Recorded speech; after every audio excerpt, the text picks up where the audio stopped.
Delighted to see you both embarrassed by and having to defend President Johnson. In fact, the president, whatever the classification rules are, can no more release documents that injure the United States than anyone else can, and that's what we're talking about, because that's what must be shown for the prosecution of Daniel Ellsberg to proceed. Injury to the United States. And really, the whole thing is beyond belief, because what we've been told is the only injury that existed is injury we can't tell you about because it, in fact, is secret. If that is the basis on which Daniel Ellsberg is being prosecuted, then these charges should have been dropped long ago. To talk to us not only about what Daniel Ellsberg did, but perhaps what he had a duty to do, I've asked to join us tonight Professor Noam Chomsky. Good evening.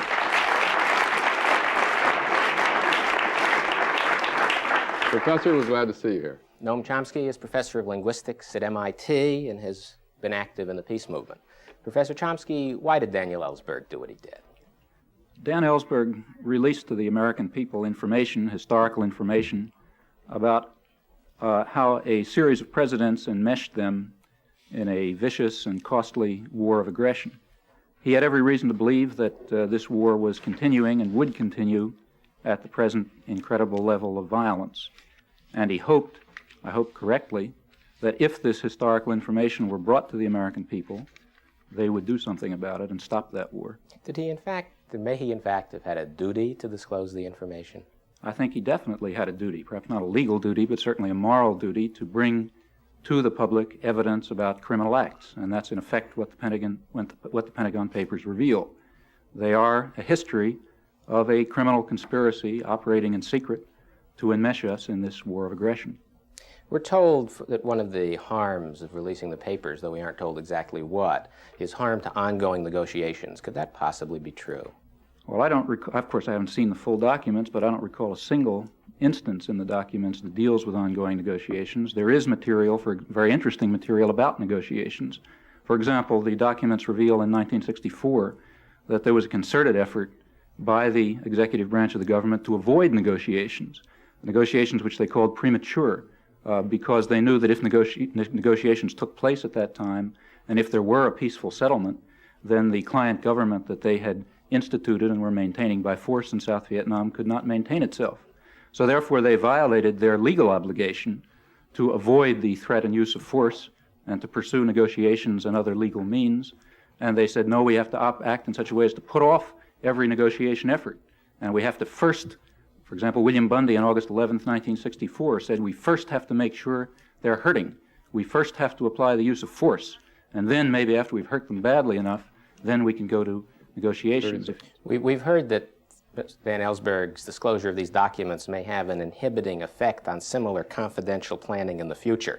Is that something we should be afraid of? I hope that it does have such an impact. If there is planning going on about engaging the United States in criminal acts of aggression, I think that information should be brought to the American public, or the right people to know about it and the right people to stop it. Thank you, Professor Chomsky. All right, Mr. Professor. Mr. Chomsky, just to put your own views in the picture a little bit, in your book, American Power and the New Mandarins, you say that Americans should struggle to, and I'm quoting directly, to remove the heavy Yankee boot from the necks of oppressed peoples throughout the world. Definitely. That's your opinion. Absolutely. This is your notion of what the United States is doing, putting the heavy Yankee boot on the necks of oppressed peoples around the world. Many such cases. Certainly make it understandable why you feel the way you do. Would you favor prosecuting a person who avoided the draft in protest against the Vietnam War? Certainly not. I've always supported draft resistance and will What continue about to. a person who deserted? No, I think that deserters should be supported. In fact, people? anyone who is resisting this illegal war should be supported. What about people who destroy military files or ROTC property as a protest against the war? Well, when you get to destruction, that becomes more ambiguous, but in many instances I would support it. In many instances you would? Yes. What I about wouldn't do it, people but I who would would support it. derail a troop train? That's even more difficult, because at that point They're getting more difficult. That's right, and I should say that you're not going to find any general principle that applies to this case. You have to deal with each particular instance. No, you have to deal with each particular instance on its merits. Well, I'm dealing with this one. How about derailing a troop train? No, I wouldn't do that because of the injury to the individuals. Suppose nobody were injured. If you could be certain in advance that no one would be injured, then I think it would be all right. Derail the troop train also. For example, I would derail a train that was carrying live ammunition to be dropped on the people of Vietnam. What about Ellsberg if he had distributed the 4 volumes he withheld? Would you have prosecuted him for doing that? I have no idea what's in those 4 volumes. I see. Yeah, well, the implication for Mr. Miller was that this was the really hotly packed security stuff. and We he have could no, help. that's not the implication, because he has no idea what's Mr. in those Miller has volumes no either. more idea than you do. You're quite right, yes. Should Ellsberg have revealed this material, assuming it was security matters having to do with ongoing operations affecting the Vietnam War? That depends entirely on what the social consequences would be of revealing that information. And who would determine that? Well, in the case of very serious criminal acts, such as the act of, say, killing, maiming, and driving from their homes half the population of Vietnam, I think any American citizen has the right to make that decision. Ellsberg himself is the one who would have to make the decision. Right? Yes, because we're dealing with very significant and ongoing criminal actions. What if an opponent of Mr. Nixon's new initiatives toward Red China, somebody who opposed it, let's say a right-winger in the government, leaked classified documents that went back and forth, we may assume, preparing it, and that this getting into the hands of a hostile press had derailed those negotiations? Would you consider that such a person should be prosecuted? I don't think he should be prosecuted, but I would certainly oppose what he had done. Why would you not prosecute him, sir? Because I'd be very cautious and careful about prosecuting people for bringing information to the public. Supposing, though, that it harmed or effectively ruined that policy at that delicate moment. I think that would be very unfortunate, and I can conceive of circumstances under which prosecution would be legitimate, but not What if the ones you Otto, but described. not in any case in this one. What if Otto Otepka had leaked his classified documents to the press rather than to the Congress? I think a rather important distinction. Well, not entirely, because don't forget that Ellsberg did bring the material to the Congress for a year and a half before, yes. But that's where Otepka stopped and Ellsberg didn't. Because what the- if because he then had the gone to material- the press?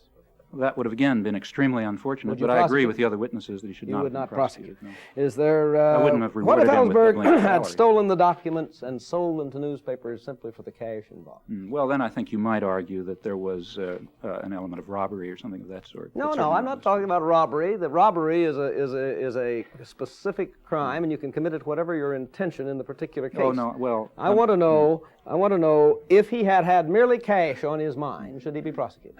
I think at that point he could probably be prosecuted In other words, for the trivial... test... Just a minute, for the trivial and a very different act of robbery. The test I then, think we have time for one more question. the test then is motive? Two-part question. Motive and consequences. And Senator McCarthy's motives, were they pure enough so No, that Senator they McCarthy's were motives not? were quite evil. And in fact, all in a question of in good all- and evil? Absolutely. And in all you of and these- Ellsberg determine which No, is I which. think that's something for every American citizen to determine for himself. And I he should think it's determine for the it- government. He should Thank determine it by looking at the content of these papers. And our laws. Professor Chomsky, thank you.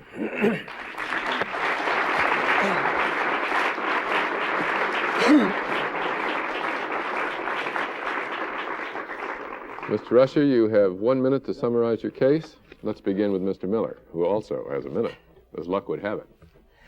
I understand why those who wish Daniel Ellsberg to be prosecuted prefer to talk about George Washington, China, the Middle East, derailing troop trains, and what if he'd sold it for cash. But that has nothing to do with what's going on here. In fact, we're talking about a system of government secrecy that keeps secrets from the people of the United States, secrets that are being used against them, the secrets that the Gulf of Tonkin resolution was a fraud, the secrets that there was a consensus on bombing at the time a president was urging bombing. We have a system now of selective secrecy against the people, and Daniel Ellsberg has embarrassed the government by disclosing the secrets that hurt the government, not the United States. There is no injury to the United States. In his person and in his action, what Daniel Ellsberg has done, in fact, is not to violate any law, but to bring us once again the ancient message of John, that ye shall know the truth, and the truth shall make you free.